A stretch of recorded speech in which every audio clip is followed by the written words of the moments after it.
Okay, here is another video for Matt and Jeremy.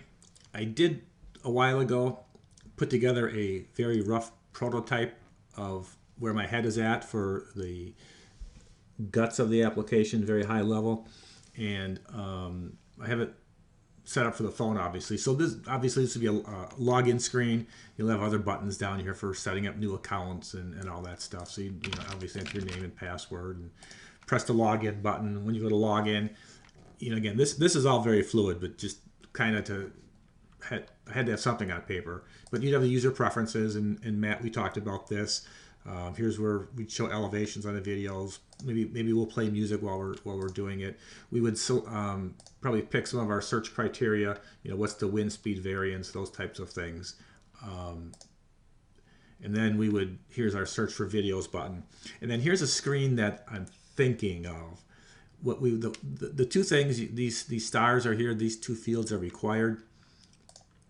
We would need to select the course that we want to see examples for, and then we would want to choose the whole number.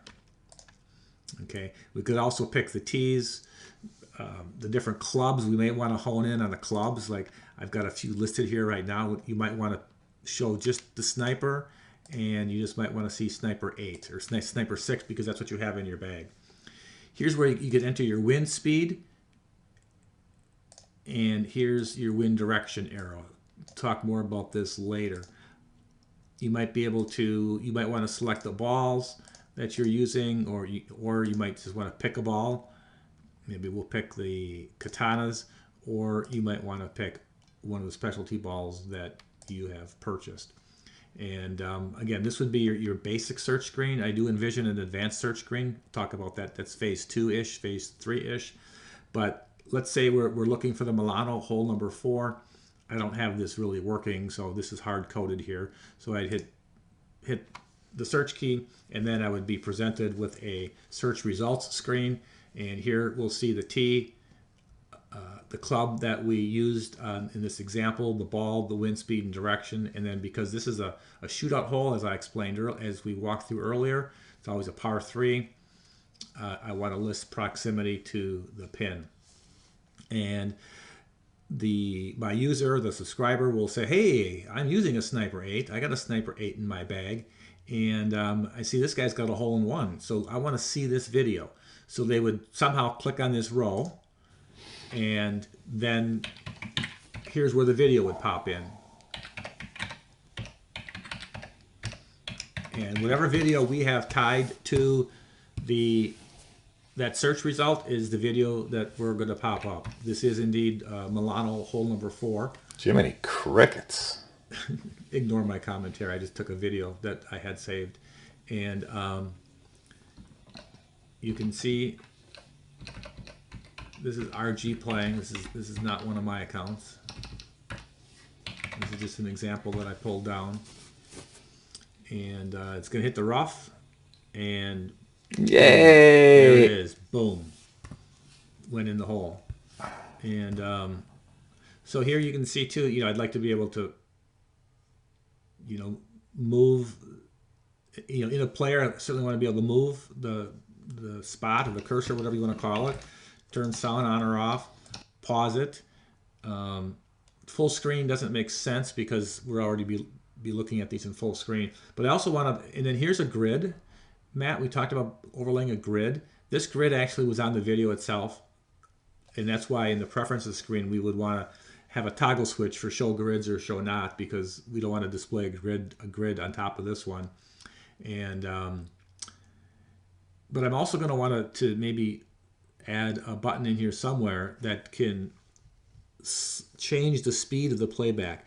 Maybe they want to view it in 0.5x or 1.5x if they want to speed it up. There's parts of the shot where you really want to see in slow motion what they're doing. And so that's the video view screen. When the video is done playing, a screen like this might pop up with some buttons, replay, see the next video in the list, go back to the list or go back to the search screen. Again, this could be more eloquent, but let's say we go back to the list, and there's the list that we just came from, And now we want to watch this video, and you can see it's a different ball. Just coincidentally, these two players both made a hole-in-one on the same hole at the same time, which is kind of why I included them in this video. But you can see they're using different balls and different clubs. The other guy used a Sniper 8. This guy is using a Sniper 10. And I'm going to fast forward here a little bit, and I think he hits this perfect. And, Let's hope I adjusted right. and then boom, and that goes in the hole. Boom. So go back to the video end screen, and there's a list again. We'll click on search, and then we would enter any new search parameters. In real life, we would remember, keep populated the previous examples.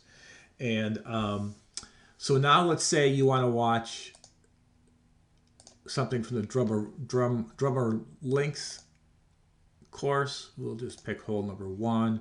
We'll hit number 2 for that search. And in this search screen, you can see we're showing the T club ball wind speed direction again, but here we're showing the distance of the drive instead of proximity to pin.